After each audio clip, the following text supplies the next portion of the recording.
Merci, bonjour à tous. Je vais donc vous parler moi d'un outil qu'on a développé au Clinique Universitaire Saint-Luc pour faire face à un de ces grands changements. Vous le savez peut-être, de plus en plus de patients maintenant sont sous thérapie orale. Et donc, ça a des avantages parce que cette thérapie va vous permettre d'avoir des cachets chez vous de chimiothérapie ou de thérapie orale.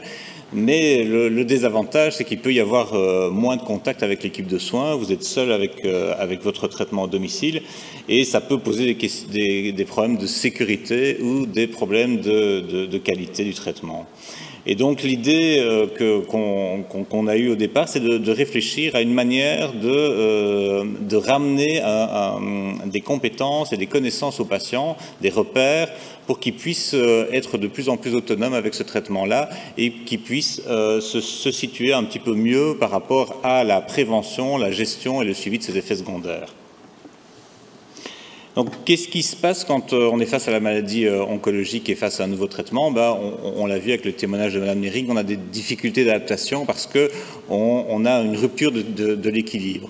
Il y a cette maladie qui arrive, ce traitement qui va avoir des impacts dans notre vie quotidienne et qui va créer des dépendances aussi vis-à-vis des soignants qui ont la connaissance et qui ont l'expérience de l'hôpital et du traitement. Et donc, pour pouvoir ramener cet équilibre-là, il est important de pouvoir passer du temps avec le patient et pouvoir expliquer les choses, lui donner des repères par rapport à qui sont les personnes de l'équipe de soins, sur sa maladie et surtout sur son traitement. Et donc c'est ce qu'on propose de faire dans ce projet en couplant une consultation d'infirmières spécialistes cliniques, vous entendrez de plus en plus parler d'infirmières de pratique avancée dans le futur, et un outil digital de suivi.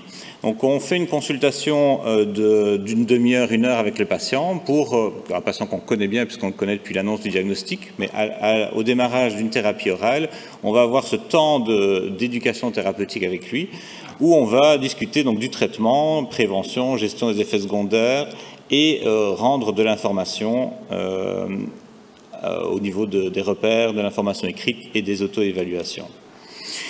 Donc, qu'est-ce qui se passe concrètement avec ce temps de consultation? On explique le traitement, on voit s'il y a des problèmes potentiels qui peuvent arriver dans la situation du patient ou des problèmes déjà réels. On voit les symptômes qui sont invalidants avec lui et on vérifie l'intégration des informations de la consultation d'oncologie, donc qu'est-ce qu'il a compris, qu'est-ce qu'il interprète, qu'est-ce qu'il a mal compris, etc. Et on vérifie la répercussion qu'il y a dans la vie quotidienne du patient. Et puis après, on lui parle donc de notre outil Je me gère, qui lui permet alors du coup de retrouver du contrôle sur sa maladie. Et en fin de consultation, alors on l'inscrit dans ce programme, si bien sûr il est d'accord et si il est informatisé. Donc comment ça fonctionne? Donc en gros, vous avez un accès via le portail du patient et il peut alors cliquer directement sur cet outil. Alors, comment ça fonctionne exactement? Vous avez un portail patient qui permet de voir directement les informations spécifiques à la molécule que le patient va utiliser et qui lui est propre. Et donc, il retrouve là-dedans les informations pertinentes liées à son traitement, le dosage, la fréquence, le moment de prise par rapport au repas, une explication des principaux effets secondaires et de comment les prévenir. Il a ensuite des instructions sur le bon usage et il y a aussi à la fin de cette présentation un petit questionnaire qui reprend une dizaine de questions qu'on fait avec lui, qu'on fait ensemble pour être sûr que le patient est bien en sécurité pour démarrer le traitement et qui reprend les choses principales que le patient doit connaître pour pouvoir démarrer le traitement en sécurité, comme le dosage, etc. Alors, l'intérêt du système est qu'il y a un outil de suivi des symptômes. Donc, le patient peut renseigner ces différents symptômes. Et en renseignant ces symptômes, il va y avoir des recommandations spécifiques. Par exemple, s'il y a de la diarrhée dans le traitement qu'il prend et qu'il insère qu'il a 2 épisodes de diarrhée, il aura des recommandations spécifiques sur ça pour essayer de diminuer cet effet secondaire-là. 2 épisodes de diarrhée, dans le cadre du traitement qu'il va prendre, il va aussi avoir l'indication il reste dans quelque chose où il est tout à fait autonome pour gérer, et on fonctionne alors avec des systèmes de feu. Donc il va avoir un feu vert quand il est autonome. Il aura des recommandations qu'il va pouvoir suivre, validées par notre équipe de soins, donc différents médecins, paramédicaux et infirmiers. Si il passe en feu orange, il est toujours autonome, mais le symptôme est plus intense, et donc là, il a la possibilité d'avoir des médications. Donc on va lui expliquer que, par exemple, pour la diarrhée, il va pouvoir prendre de l'Imodium et jusqu'à combien il va pouvoir en prendre par jour. Si par contre il a un feu rouge, là, il a l'indication claire qu'il n'est plus autonome. Il doit passer par les services des urgences si c'est en soirée ou le week-end, ou par son généraliste. Et en journée, ça génère une alerte chez lui et une alerte chez l'infirmière spécialiste clinique qui va prendre contact directement avec le patient pour voir ce qui se passe.